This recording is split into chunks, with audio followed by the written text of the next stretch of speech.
आज तुमच्या मार्गदर्शनाखाली आज आयोजित झाला आणि खऱ्या अर्थानं मुख्यमंत्री माझी लाडकी बहीण या योजनेअंतर्गत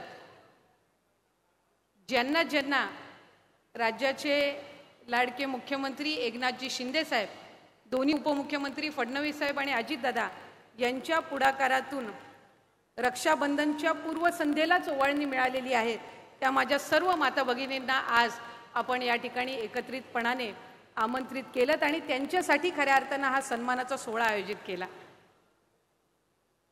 जेव्हापासून मुख्यमंत्री माझी लाडकी बहीण ही योजना जाहीर झालेली आहे त्या दिवसापासूनच महिलांमध्ये एक वेगळ्या पद्धतीचा आनंद आणि उत्साह त्या निमित्ताने आपल्याला पाहायला मिळाला।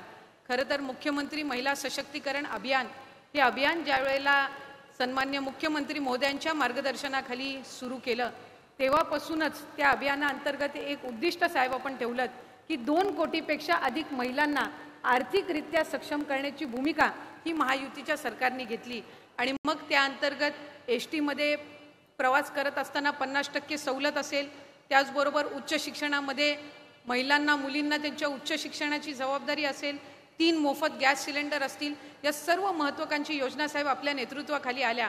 पण खऱ्या अर्थानं सर्वाधिक योजना जर कुठल्या माझ्या माता भगिनींपर्यंत पोहोचली असेल आणि भावली असेल आणि खऱ्या अर्थानं मोठे भाऊ म्हणून एक हृदयामध्ये स्थान त्या निमित्ताने निर्माण करणारी जर योजना कुठली ठरली असेल तर ती निश्चितपणाने मुख्यमंत्री माझी लाडकी बहीण ही योजना त्या निमित्ताने ठरलेली आहे।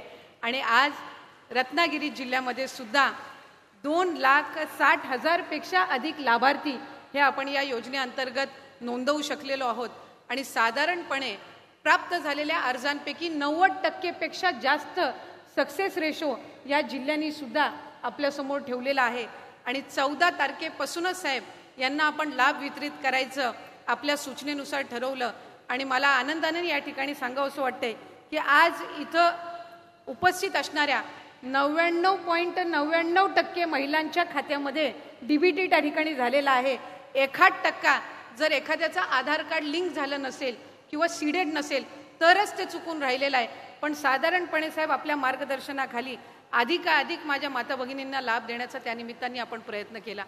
खऱ्या अर्थानं ही संपूर्ण योजना राबवत असताना माझ्या अंगणवाडी सेविका आणि माझ्या मदतनीस यांनी घेतलेली मेहनत सुद्धा या ठिकाणी वाखाणण्याजोगी आहे आणि खऱ्या अर्थानं प्रत्येक घरामध्ये जाऊन फॉर्म भरून त्या लाभार्थ्यापर्यंत लाभ पोहोचवण्याचं काम जर कोणी केलं असेल तर माझ्या अंगणवाडी सेविका आणि मदतनीस यांनी त्या निमित्ताने केलं। त्यामुळे आजच्या कार्यक्रमाच्या निमित्ताने मी त्यांचे सुद्धा या निमित्ताने आभार मानते आणि मुख्यमंत्री माझी लाडकी बहीण या योजनेअंतर्गत पहिल्यांदाच कुठल्याही शासकीय योजनेमध्ये अशासकीय कर्मचाऱ्यांना आपण साहेब लाभ देत आहोत। ही एकमेव योजना आहे जिथं आपण अशासकीय कर्मचाऱ्यांना सुद्धा लाभ देत आहोत। म्हणजे माझी अंगणवाडी सेविका मदतनीस आशा सेविका ही लाभार्थ्यांचे फॉर्म पण भरते पण या योजनेमध्ये ती सुद्धा लाभार्थी आहे आणि म्हणून तिच्याही खात्यात आपण दर महिन्याला 1500 इतका लाभ हा त्या निमित्ताने वितरित करत आहोत आणि त्याचबरोबर प्रत्येक पात्र फॉर्मच्या मागे 50 रुपयाचं इन्सेंटिव्ह आपण त्यांना ठेवलेलं आहे। त्याच्यामुळे त्यांची मेहनत याची निश्चितपणाने विभाग म्हणून महायुतीचं सरकार म्हणून दखल घेऊन अधिकाधिक प्राधान्य देण्याचा त्यांच्यासाठी सुद्धा आपण हा प्रयत्न करत आहोत। मी या निमित्ताने सन्मान्य पालकमंत्री महोदयांचे विशेष अभिनंदन करीन, विशेष आभार मानीन की सिंधुरत्न योजनेअंतर्गत त्यांनी इथल्या पर्यटनाला चालना देण्याच्या दृष्टिकोनातून महिलांना सक्षम करण्याच्या दृष्टिकोनातून जे टुरिझम बसेसची सुविधा त्यांनी सुरू केलेली आहे ती चालवण्याची जबाबदारी सुद्धा त्यांनी बचत गटांना दिलेली आहे आणि या उपक्रमाला उत्तम असा प्रतिसाद मिळत आहे। आपल्या राज्यामध्ये रत्नागिरी जिल्हा हा पहिला ठरलेला आहे की अशा पद्धतीचा नाविन्य उपक्रम राबवणारा। त्यामुळे निश्चितपणाने मी मनापासूनचे ऋण या कार्यक्रमाच्या निमित्ताने व्यक्त करते। ज्या वेळेला आपण ही योजना आणली त्यावेळेला खऱ्या अर्थानं अनेक आमच्या माता भगिनी बोलायच्या की आमच्या घरातल्या पुरुषासोबत पतीसोबतची आमची जॉईंट अकाउंट आहे, आमच्या भावासोबतची आमची जॉईंट अकाउंट आहे किंवा तुम्ही ती अट का टाकली आहे की आमचं स्वतःचंच वैयक्तिक त्या ठिकाणी अकाउंट असावं, जॉईंट का नसावं। तर त्यामागची भूमिका ही महायुतीच्या सरकारची माझ्या भगिनींनो ही होती की हा जो लाभ आहे 1500चा जो सन्मान निधी आहे हा तुमच्या वैयक्तिक खात्यामध्ये पोहोचला पाहिजे कारण खऱ्या अर्थानं हा जो सन्मान निधी आहे हा तुमच्यासाठी आहे, तुमच्या सक्षमीकरणासाठी आहे।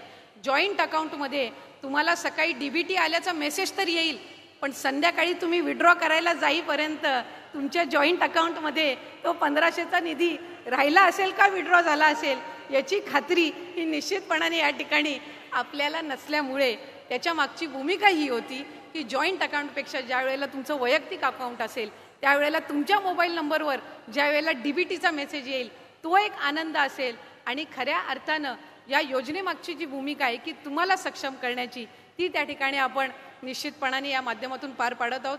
ज्या ज्या महिलांना आत्तापर्यंत त्यांचा आधार बँक खात्यासोबत लिंक नसल्यामुळे सन्मान निधी वितरित झाला नसेल तेही सुद्धा प्रक्रिया स्थानिक प्रशासनाच्या माध्यमातून वेगाने सुरू आहे. त्यामुळे कुठलाही लाभार्थी कुठलीही माझ्या माता भगिनी लाभापासून वंचित राहणार नाही ही भूमिका त्या ठिकाणी महायुतीच्या सरकारने ठेवून खऱ्या अर्थानं रक्षाबंधनला तुमच्या सख्या भावाला तुम्ही ओवाळून त्यांनी तुमच्या औक्षणामध्ये ओवाळणी टाकली असेल पण तुमचे मानलेले 3 बंधू म्हणजे सन्मान्य मुख्यमंत्री आणि दोन्ही उपमुख्यमंत्री यांनी रक्षाबंधनच्या पूर्वसंध्येला सर्वात आधी तुमच्या औक्षणामध्ये ओवाळणी टाकलेली आहे. म्हणून खऱ्या अर्थानं आज तुम्हाला सक्षम करण्याचं काम हे महायुतीच्या सरकारच्या माध्यमातून त्या ठिकाणी होत आहे. अधिकाधिक तुम्हाला निश्चितपणाने या योजनेअंतर्गत लाभ होईल अशीच मनापासूनची इच्छा या निमित्ताने व्यक्त करते.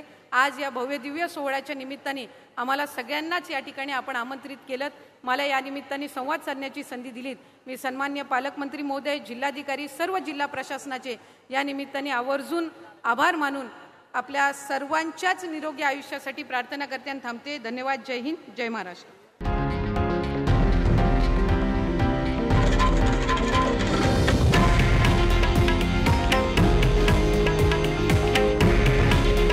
हे आहे देशातील नंबर 1 न्यूज नेटवर्क आणि आपण पाहत आहात TV9 मराठी.